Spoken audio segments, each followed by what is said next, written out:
Bismillahirrahmanirrahim. Assalamu alaikum students. My name is Abdurrahman and I'm teaching you biology. Students, इस session में हम continue करेंगे with some common diseases related to the nutrition कि nutrition के अमल के दौरान बाज़ औक़ात गड़बड़ हो सकती है, कुछ बीमारियां और उनकी अलामात, जिनमें से चंद एनलिस्टेड डिजीजेस यहाँ पे जो हमारे सिलेबस में शामिल हैं, इनकी डिटेल्स हम अभी बोर्ड पे देखते हैं. Alright students, this session will be more informative. Okay, some common diseases related to the nutrition, or they can be related to the abnormalities of digestive system. Okay, और physiological abnormalities की हम बात कर रहे हैं. Alright students, अब इसमें basically ये इंफॉर्मेटिव मैंने इसको इसलिए कहा है कि इसमें हम गपशप करेंगे इस लिहाज से कि हम खा क्या रहे हैं, quality of food, quantity of food, और फिर उसके बाद जो बहुत ज्यादा अहम चीज है वो है हाइजीन, सफाई सुथराई का क्या मयार हमने अपने लिए सेट किया हुआ है. तो इन सब चीजों से रिलेटेड हैं ये डिजीजेस, जिसमें सबसे पहली बात आ रही है students, this is dyspepsia. Alright, the first disorder is dyspepsia. Dyspepsia क्या चीज है, इसको हम यहां पे स्टेट करते हैं. इनकम्प्लीट और insufficient digestion of food. जी स्टूडेंट्स, अब इसका क्या मतलब है कि हम खुराक को डाइजेस्टिव सिस्टम में इंजेस्ट करते हैं और उसके बाद हमारी ये कोशिश होती है कि हम इसको डाइजेस्ट करना शुरू कर दें, हजम कर दें. ऑलराइट, लेकिन डिस्पेप्सिया जिसका लफ्जी मतलब है बदहजमी, यानी कि खाने का सही तरीके से हजम ना होना, इसीलिए हमने इसको दो आसान तरीन अल्फाज में मेंशन किया है कि या तो ये नामुकम्मल ब्रेक डाउन है या फिर नाकाफी ब्रेक डाउन है कि इतने छोटे पार्टिकल्स में जिसको कन्वर्ट करना जरूरी था, खुराक उतने छोटे पार्टिकल्स में कन्वर्ट नहीं हुई. और इसकी वजह क्या हो सकती है, ये कॉजेस हम स्टूडेंट्स इसके बाद देखते हैं. पहले वो अलामात जानते हैं कि जिनकी बुनियाद पे हम ये डिक्लेयर करेंगे कि this person is suffering from dyspepsia. Alright, so what are the characteristics और सिम्टम्स. इसमें स्टूडेंट सबसे पहली चीज, there is abdominal discomfort. What is abdominal discomfort? इसका मतलब क्या है कि नॉर्मली हम अपनी होम्योस्टैटिक स्टेट की जब ऑप्टिमम कंडीशन अचीव कर चुके होते हैं तो उस वक्त हम अपने आप को बिल्कुल हशाश बशाश और फ्रेश फील कर रहे होते हैं. ऑलराइट, लेकिन अगर किसी दिन ऐसा हो कि आप बहुत ज्यादा ऐसी खुराक खा चुके हुए हैं कि जो आपको हजम करने में दुश्वारी पेश आ रही है, या उसमें बीन्स वगैरह बहुत ज्यादा शामिल थे, तो ये वाली सारी चीजें हजम करने में कुछ टाइम लगता है. ऑलराइट, उस केस में ऐसा पॉसिबल है कि आपको पेट के अंदर भारीपन फील होना शुरू हो जाए. तो इस कंडीशन को हम कहेंगे दिस इज एब्डोमिनल डिस्कम्फर्ट, के पेट के अंदर गड़बड़ फील हो रही है और नॉर्मल फीलिंग नहीं आ रही. ऑलराइट, इसके साथ ही साथ ये कंडीशन उस वक्त बढ़ जाती है कि जब हम इसके अंदर फ्लैटुलेंस का इजाफा कर दें, कि इस तरह की फीलिंग आना शुरू हो जाए कि पेट में गैस भरना शुरू हो गई है. ऑलराइट, अगर गैस भरती चली जाए तो यूं फील होता है कि जैसे पेट भरा हुआ है. आप उस वक्त कुछ खाने की कोशिश भी करें तो आपको पहले से ये फीलिंग आ रही होती है कि पेट भरा हुआ है और इस वजह से मजीद कुछ खाने की जरूरत नहीं है. अब स्टूडेंट्स ये भी जान लें कि गैस जरूरी नहीं कि वो जो खाना खा रहे थे सिर्फ उसी की वजह से हुई हो. कुछ इस किस्म के माइक्रो ऑर्गेनिजम्स आपके स्टमक में चले जाते हैं जो वहां पे जाके फर्मेंटेशन का प्रोसेस करना शुरू हो जाते हैं. उसकी वजह से स्पेशली एनारोबिक बैक्टीरिया वगैरह, जैसे ही कार्बन डाइऑक्साइड गैस प्रोड्यूस होगी और आपका पेट फूलना शुरू हो जाएगा और फ्लैटुलेंस वाली कंडीशन होगी, आपको इस तरह से फीलिंग आना शुरू हो जाएगी जैसे आपने पहले से बहुत ज्यादा कुछ खा लिया हुआ है और मजीद गुंजाइश नहीं रही. Alright, this condition is known as flatulence. फिर उसके बाद अगली जो कंडीशंस हैं, they are common. One is nausea and second one is vomiting.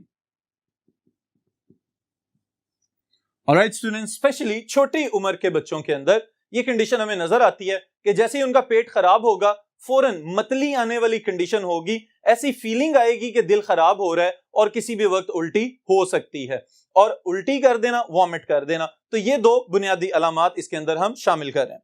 फिर उसके बाद एडल्ट्स के हवाले से एक टर्म मैं यहां पे लिख रहा हूं, this is known as regurgitation.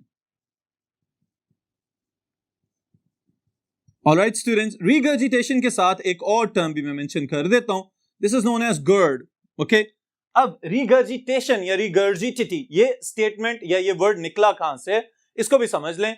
बाज़ औक़ात ऐसा होता है कि जो जुगाली करने वाले जानवर हैं स्टूडेंट्स, उनको अगर आपने गौर से देखा हो तो पहले खाते रहते हैं और उसके बाद फिर बैठ जाते हैं, और खाने के बाद वो उसी खाने को वापस मुंह में लेके आते हैं और चबा चबा के फिर छोटे पीसेस के फॉर्म में उसको निगल जाते हैं। ऑलराइट, अब इस प्रोसेस को बुनियादी तौर पे बोला जाता है रीगर्जिटेशन। ओके, हमारे डाइजेस्टिव सिस्टम के अंदर दिस इज एन एबनॉर्मेलिटी और डिफेक्ट कि जो खाना आप खा चुके हुए हैं अगर वो वापस आना शुरू हो जाए गैस्ट्रोएसोफेजियल रिफ्लक्स की फॉर्म में, तो हम कहेंगे भाई ये कंडीशन गड़बड़ वाली कंडीशन है और आपका डाइजेस्टिव सिस्टम सही तरीके से खाने को हजम नहीं कर पा रहा, तो ये वाली स्टेट डिस्पेप्सिया की स्टेट में शामिल की जाएगी। ऑलराइट स्टूडेंट्स, फिर यहां पे मैं एक छोटी सी बात और आपको बताता चलूं कि जरूरी नहीं कि ये सब अलामात सब लोगों में ही जाहिर होना शुरू हो जाएं।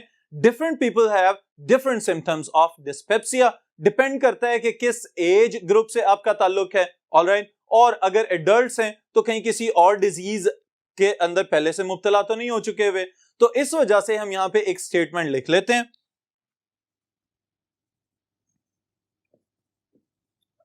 dyspepsia itself is not a disease. Instead, it is symptomatic of many diseases or different types of diseases. Alright students, अब इससे क्या मुराद है कि जरूरी नहीं कि अगर खाना हजम नहीं हो रहा तो ये बजाते खुद बीमारी है। ओके, लेकिन ऐसा भी हो सकता है कि वो पर्सन किसी और डिजीज से पहले ही सफर कर रहा है और उसके साथ ही साथ उसको खाना हजम नहीं हो रहा, तो he may suffer from the condition of dyspepsia. Alright students, अब इसके कॉजेज की तरफ चलते हैं कि क्या वजूहात हैं जिसकी वजह से खाना हजम नहीं हो रहा। Alright students, causes of dyspepsia. जी स्टूडेंट्स, क्या वजूहात पॉसिबल हैं कि खाना सही तरीके से हजम ना हो। सबसे पहले नंबर पे मैं यहां पे एक चीज मेंशन करना चाहूंगा, दैट इज द लाइफस्टाइल, कि कहीं ऐसा तो नहीं कि हम खाना खाने के फौरन बाद बैठ रहे हैं ज्यादा देर के लिए, ओके, या कहीं ऐसा तो नहीं कि हमारी डेली रूटीन के अंदर फिजिकल एक्सरसाइज शामिल ही नहीं है। तो इन चीजों को भी जरूर मलहूज़े खातिर रखें और ख्याल रखें इस चीज का कि खाना खा रहे हैं तो अपनी एनर्जी की नीड्स के मुताबिक खाएं, और कहीं जरूरत से ज्यादा खा रहे हैं तो इसका मतलब यह है कि फौरी तौर पे एक्सरसाइज या वॉक वगैरह को जरूर अपनी रूटीन का हिस्सा बना लिया जाए। ऑलराइट, अब टेक्निकली क्या वजूहात हो सकती हैं। The first one is we can write malfunctioning of stomach and intestine. Alright, हो सकता है कि आपका मैदा या आपकी छोटी आंत जहां पे खाने को हजम किया जाना था वो सही तरीके से काम नहीं कर रहे। Then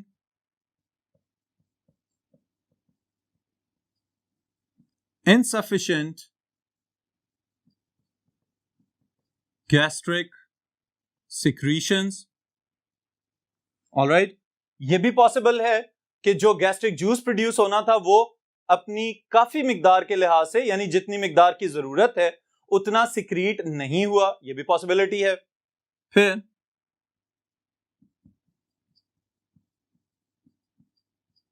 increased acidity in stomach, कि मैदे के अंदर पहले से ही तेजाबियत का प्रॉब्लम चल रहा है। ऑलराइट, इस वजह से भी हो सकता है कि खाना हजम ना हो। Then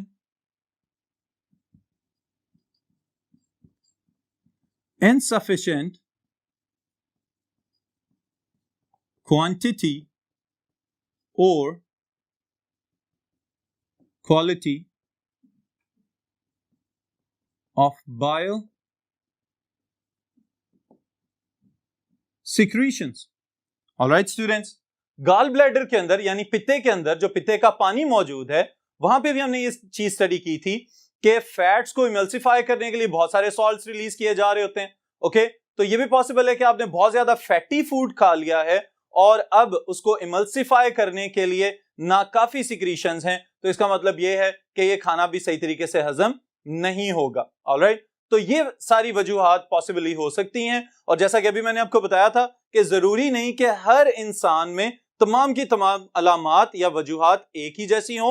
in different people there could be different causes for the dyspepsia. Alright, फिर इसके बाद स्टूडेंट्स आपकी बुक के सीक्वेंस के लिहाज से अगर देखें तो the second disorder is food poisoning.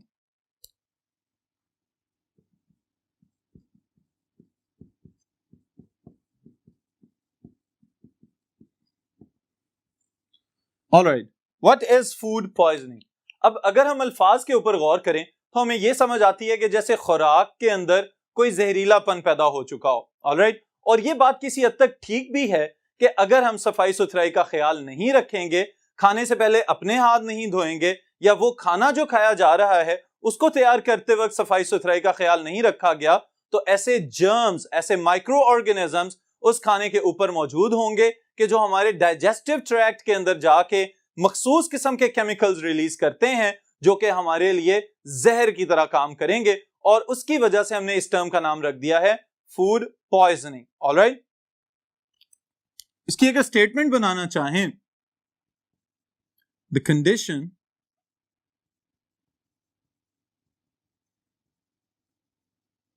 in which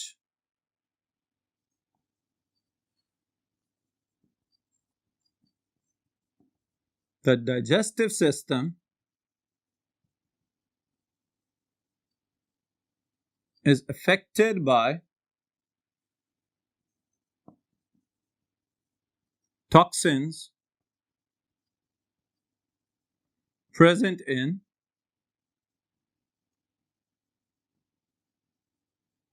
contaminated food stuff. Alright, इसको स्टूडेंट्स एक और वे में भी हम डिफाइन कर सकते हैं. That is illness of indigestion of food due to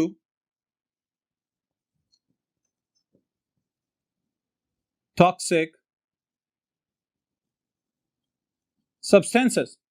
Alright, इससे क्या मुराद है कि जो खाना कोई भी लिविंग ऑर्गेनिज्म, स्पेशली ह्यूमंस की हम बात कर रहे हैं, खा रहे हैं, खासतौर पे इन्फेंट्स, छोटी एज के बच्चे, तो उस केस में क्या होगा कि अगर इसके अंदर कोई भी ऐसा माइक्रो ऑर्गेनिज्म मौजूद है वो फौरन टॉक्सिफाई करेगा, टॉक्सिसिटी कॉज करेगा और उसका जहर फैलते ही डाइजेशन का अमल रुक जाएगा, पेट में शदीद किस्म की दर्द पैदा हो सकती है और मुख्तलिफ किस्म की अलामात नजर आएंगी. इन अलामात को जांचते हुए हम ये कह सकते हैं कि this person is suffering from food poisoning. Okay, कौन कौन से सिम्टम्स, कौन कौन सी अलामात हो सकती हैं? Symptoms of food poisoning. Okay, इसमें स्टूडेंट्स याद रखिएगा, the first one is again nausea. Alright, मतली आना, दिल खराब होना, यूं लगे कि जैसे बार बार उल्टी आ रही है. फिर इसके साथ दूसरी कंडीशन वॉमिटिंग. ऑलराइट, एक और चीज का इजाफा हो रहा है यहां पे, दिस इज डायरिया. और डायरिया के अंदर भी हम ये चीज पढ़ चुके हैं कि अगर किसी माइक्रोबियल इन्फेक्शन का खतरा हो या कोई माइक्रोबियल इन्फेक्शन हो चुका हो डाइजेस्टिव सिस्टम के अंदर, तो जो लिक्विड्स आपने इनटेक किए हुए हैं वो एब्जॉर्ब नहीं होंगे और लूज मोशंस की फॉर्म में डिफिकेट होना शुरू हो जाएंगे और उसी तरह से वो खारिज होते चले जाएंगे, यहां तक कि डिहाइड्रेशन का, पानी की कमी का खतरा पैदा हो जाए. ऑलराइट, तो फूड पॉइजनिंग पहले ही माइक्रो ऑर्गेनिजम्स की वजह से हो रही है, तो इसके अंदर भी डायरिया का खतरा पैदा हो सकता है. फिर उसके बाद स्टूडेंट्स एक और चीज मैं यहां पे ऐड कर रहा हूं, and this is double vision all right, fatigue and severe abdominal pain, especially 12 to 24 hours after the meal. Alright students, अब ये वाली सब की सब खसूसियात हो सकता है कि फौरी तौर पे नजर आना शुरू हो जाए। फौरी तौर से क्या मुराद है कि खाना खाया, उसके बाद स्टमक में गया और स्टमक के बाद स्मॉल इंटेस्टाइन की तरफ जाना शुरू हुआ, तो इसी सफर के दौरान इन तमाम अलामात में से चंद अलामात आपको नजर आना शुरू हो जाएं। खास तौर पे अगर पेट में दर्द होना शुरू हो जाए और बार बार दिल खराब होना शुरू हो जाए, तो इसका मतलब यह है कि डाइजेस्टिव सिस्टम में गड़बड़ का आगाज हो चुका हुआ है। और उसके बाद स्टूडेंट्स एक टर्म यूज की जाती है जो उर्फे आम में जिसे कहते हैं मैदा वॉश करवा देना। ओके, तो ये जो मैदा वॉश करवाने की जरूरत पेश आती है, ये भी नॉर्मली फूड पॉइजनिंग के साथ रिलेटेड है। It is a type of cure, लेकिन बुनियादी तौर पे जो हमें समझने की जरूरत है वो क्या है, which microorganisms are primarily responsible for food poisoning, और इसका आगाज कहां से और किस तरह से होता है ये भी समझ लें।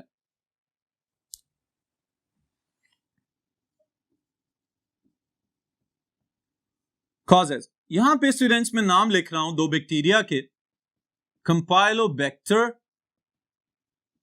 Species and salmonella species. Okay, clostridium species.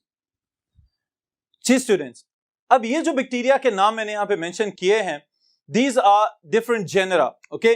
इनमें बैक्टीरिया को क्लासिफाई किया जाता है इनकी कुछ खसूसियात की बुनियाद पे। अब ये तीनों बैक्टीरिया रिस्पॉन्सिबल हैं फूड पॉइजनिंग कॉज करने के लिए। ओके, जो कंपाइलोबैक्टर और सैल्मोनेला हैं स्टूडेंट्स, इनके लिए तो आप समझ लें कि ये हमारे इर्द गिर्द कहीं से भी आप खुला हुआ खाना जिसको प्रॉपरली कुक नहीं किया गया या प्रॉपरली धोया नहीं गया, या स्पेशली खास तौर पे गोश्त वगैरह और अंडे और दूध, ऑलराइट, मैं रिपीट कर रहा हूं ये वाली बात कि अगर इम्प्रॉपरली कुक्ड मीट है, ऑलराइट, और अगर अनपेस्चराइज्ड मिल्क है जिसको अच्छी तरह से उबाला नहीं गया, या फिर इसी तरह से अच्छी तरह से फ्राई किए हुए या पके हुए अंडे नहीं है, and they are already infected with these bacteria, और ये भी पॉसिबल है कि ये बैक्टीरिया उन जानवरों के बॉडी के अंदर या उनके गोश्त के अंदर मौजूद हो जिनको हम खुराक के तौर पे इस्तेमाल करते हैं। वहां पे तो ये कोई अपनी अलामत, अपनी मौजूदगी की या अपने इन्फेक्शन की अलामत जाहिर नहीं करेंगे, लेकिन जैसे ही हम इसको खाएंगे और ये गोश्त ऊपर से सही तरह से पका हुआ नहीं होगा, तो इसका मतलब ये है कि अब इस बात के चांसेस बढ़ चुके हैं कि ये माइक्रो ऑर्गेनिजम्स यानी these bacteria they will cause the disease in humans. Alright students, specially एक टर्म मैं यहां पे मेंशन कर रहा हूं सैल्मोनेला के साथ, this is known as salmonella jejuni.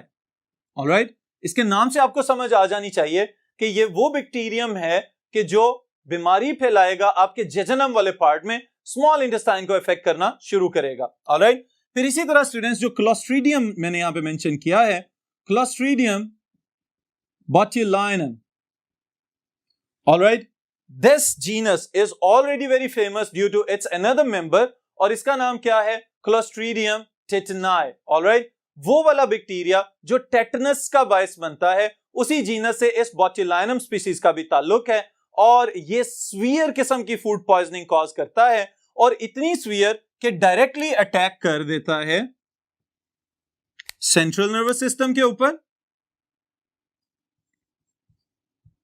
Alright, यानी कि वो नर्व्स जो आपके मसल्स और बाकी बॉडी पार्ट्स के साथ नर्वस कोऑर्डिनेशन का बायस बनी हुई हैं, उन नर्व्स की सिग्नलिंग प्रोसेस को बाज़ औक़ात इफेक्ट कर देता है, जिसकी वजह से कार्डियक और पल्मोनरी पैरालिसिस का बायस बन सकता है। ऑलराइट स्टूडेंट्स, अब इससे क्या मुराद है कि दिल की धड़कन को मफलूज कर देना, या जो हमारे फेफड़े जो बार बार एक्सपैंड और कॉन्ट्रैक्ट होके हमारे लिए गैसियस एक्सचेंज का बायस बन रहे हैं पसलियों के इंटरकोस्टल मसल्स की वजह से, इस अमल को भी मुकम्मल तौर पे रोक देना। और जब ये प्रोसेस नहीं होगा तो आप अंदाजा लगा सकते हैं कि क्या इस ह्यूमन का जिंदा रहना पॉसिबल है no, that will be impossible. तो इसका मतलब ये है कि clostridium botulinum it causes severe type of food poisoning. तो स्टूडेंट्स इस बात का जरूर ख्याल रखें कि इवन अगर आपके घर में पकाने के लिए कोई चिकन या गोश्त लाया जा रहा है तो समटाइम्स ये आदत होती है कि इकट्ठा ही लेके आ जाते हैं और उसको फ्रीज कर लिया जाता है, ऑलराइट। या फिर समटाइम्स हम मार्केट से बना बनाया गोश्त लेके आते हैं जो ऑलरेडी फ्रोजन रेफ्रिजरेटर्स में वहां पे पड़ा हुआ होता है, और अगर रेफ्रिजरेटर्स के अंदर फ्रोजन फॉर्म में पड़ा होता है तो हम क्या करते हैं, उसको घर पे लेके आते हैं और फिर उसको डीफ्रॉस्ट करते हैं, ओके। यानी कि उसमें से वो पानी वाला हिस्सा निकालने की कोशिश करते हैं ताकि वो मेल्ट हो जाए और नरम हो जाए और फिर उसको पकाना स्टार्ट करें।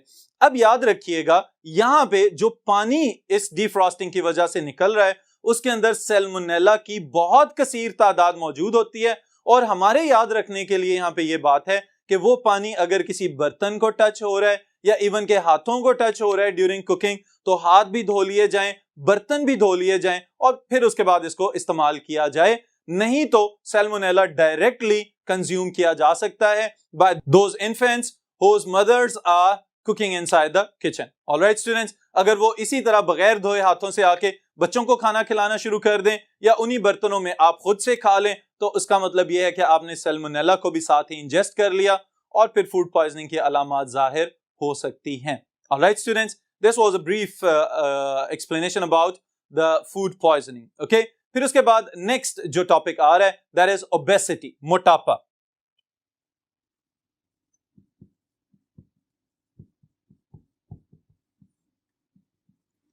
Alright students, obesity यानी कि मोटापा। अब स्टूडेंट्स obesity या मोटापा ये जो टर्म हम यूज कर रहे हैं इसके साथ ही साथ मैं एक और आपके लिए एक नई चीज इंट्रोड्यूस करवाना चाहूंगा।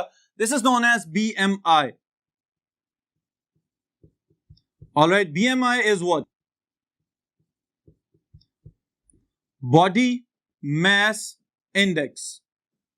Alright, अब ये मैंने क्यों बताया आपको कि नॉर्मली हम ये कहते हैं कि भाई ये डिसाइड कौन करता है कि हम मोटे हो चुके हुए हैं या हम ओवरवेट हो चुके हैं। तो उसके लिए स्टूडेंट्स याद रखिएगा BMI ये एक इंडेक्स टेक्निक कह लें या फॉर्मूला कह लें अप्लाई किया जाता है कि आपकी बॉडी का वेट और आपकी बॉडी का जो इंडेक्स है यानी फैलाव और हाइट वगैरह, अब इस लिहाज से हम ये कैलकुलेट करते हैं कि कौन इंसान फिट है और कौन जो है वो फिटनेस से पीछे है और कौन जो है वो ओवरवेट या ओबेसिटी वाली स्टेट में जा चुका हुआ है। ऑलराइट, तो इस लिहाज से BMI आपको अपना पता होना चाहिए। अब फिर इसके बाद सवाल ये पैदा होता है कि ओबेसिटी का आगाज कहां से होता है। तो उसके लिए स्टूडेंट्स में यहां पे स्टेटमेंट मेंशन कर रहा हूं,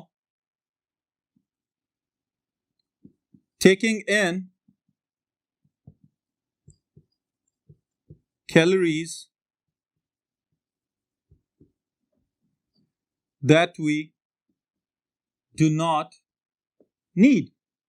Alright, अब इसका मतलब क्या है कि नॉर्मली हम खाना तो खाते हैं, ऑलराइट, लेकिन अगर हम जरूरत से ज्यादा खाना शुरू हो जाएं तो फिर इसका मतलब यह है कि अब हमने वो चीजें भी अपनी बॉडी के अंदर डिपॉजिट कर ली हैं कि जिनकी हमें जरूरत नहीं थी और उनको हम एनर्जी के तौर पे इस्तेमाल नहीं कर सकते। लेकिन हमारी बॉडी क्या करती है स्टूडेंट्स कि हमारी बॉडी इन इजाफी न्यूट्रिएंट्स को फैट्स में कन्वर्ट करती है और फैट्स में कन्वर्ट करके इनको स्टोर कर लिया जाता है। अब सवाल यह पैदा होता है कि इनको स्टोर किस तरह से किया जाता है। तो इसके लिए याद रखिएगा एक टर्म मैं इंट्रोड्यूस करवा रहा हूं, adipose tissue. Alright,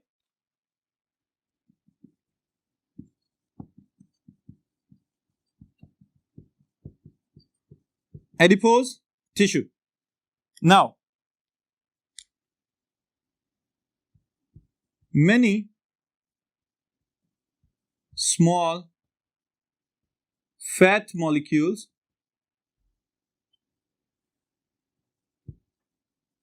join to form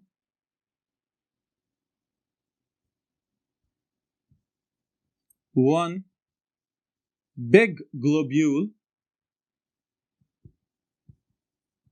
in the center of the cell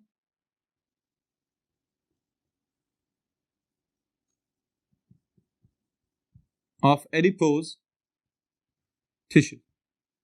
All right students, अब देखें कि ये वाली जो बात एडिपोज टिश्यू वाली है इसके लिए पहले ये समझें कि एडिपोज टिश्यू मौजूद कहां पे है।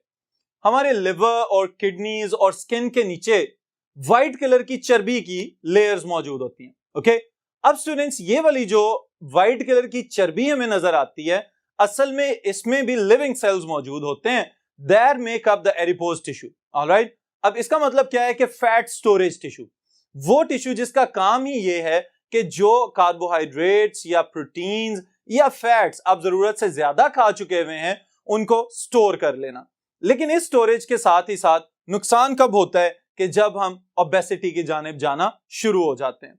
अब ओबेसिटी की जानिब जब जाना शुरू होते हैं स्टूडेंट्स, तो यहां पे हमें ये याद रखना पड़ेगा कि क्या ओवरवेट होना अच्छी चीज है या बुरी चीज है। तो ऑब्वियसली इसका जवाब कभी भी अच्छी चीज के हवाले से नहीं सुन सकते आप, क्योंकि इसके जो कॉन्सिक्वेंसेज हैं, जो नतायज हैं, अगर ओबेसिटी यानी कि मोटापा बहुत ज्यादा देर तक कंटिन्यू कर लिया जाए तो उसके साथ बहुत ज्यादा मसाइल पैदा हो सकते हैं। और वो क्या क्या प्रॉब्लम्स हैं?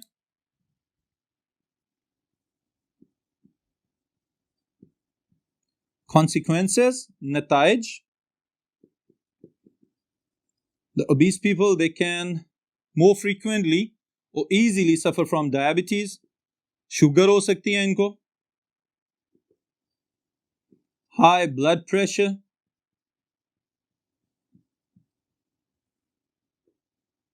or even heart attack. Alright students, ये सब प्रॉब्लम्स इन लोगों में फेस किए जा सकते हैं। ओके, अब मुझे ये आइडिया हो रहा है कि आपके जहन में एक और सवाल भी आ रहा है कि ये बीमारियां तो उन लोगों में भी मौजूद हैं कि जो बहुत ज्यादा मोटे नहीं होते, लेकिन इसके साथ एक और सवाल को हम रिलेट कर लेते हैं, और वो क्या है कि बाज़ औक़ात कुछ लोग खाते तो बहुत ज्यादा हैं लेकिन उनमें कभी भी मोटापे के आसार नजर नहीं आते। तो स्टूडेंट्स इस लिहाज से याद रखिएगा कि इसकी बुनियादी वजह मैं यहां पे मेंशन करने लगा हूं बोर्ड पे। The question is, why some people never get fat? Alright, even कि बहुत ज्यादा खा रहे होते हैं, ओके, लेकिन उसके बावजूद इनमें मोटापे के जरा बराबर असरात भी नजर नहीं आ रहे होते। तो इसके लिए स्टूडेंट्स याद रखिएगा, the answer lies in the equilibrium of hormones.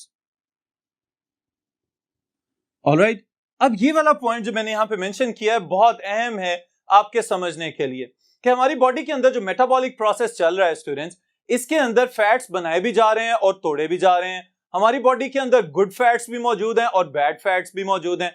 बाज़ औक़ात ऐसा होता है कि हमारे हार्मोन्स इक्विलिब्रियम मेंटेन करने में कामयाब नहीं हो पाते, जिसकी वजह से बहुत ज्यादा लोग अपनी जरूरत से थोड़ा सा भी ज्यादा खाते हैं तो फौरन मोटे होना शुरू हो जाते हैं। लेकिन इन लोगों में ये फायदा तो है कि इनके हार्मोन्स फौरन ही इनके मोटापे को रेगुलेट कर देते हैं और ये दोबारा से स्मार्ट हो जाते हैं। लेकिन इसके साथ ही साथ इसका एक नुकसान भी होता है कि इनके ब्लड के अंदर जो बैड फैट्स हैं वो सर्कुलेट करते रहते हैं और बाद में फिर ये हाइपर कोलेस्ट्रोलीमिया वगैरह या ब्लड के अंदर ज्यादा कोलेस्ट्रॉल की मिकदार होना या इसी तरह हाई ब्लड प्रेशर वगैरह की बीमारियों में जल्दी मुब्तला हो सकते हैं।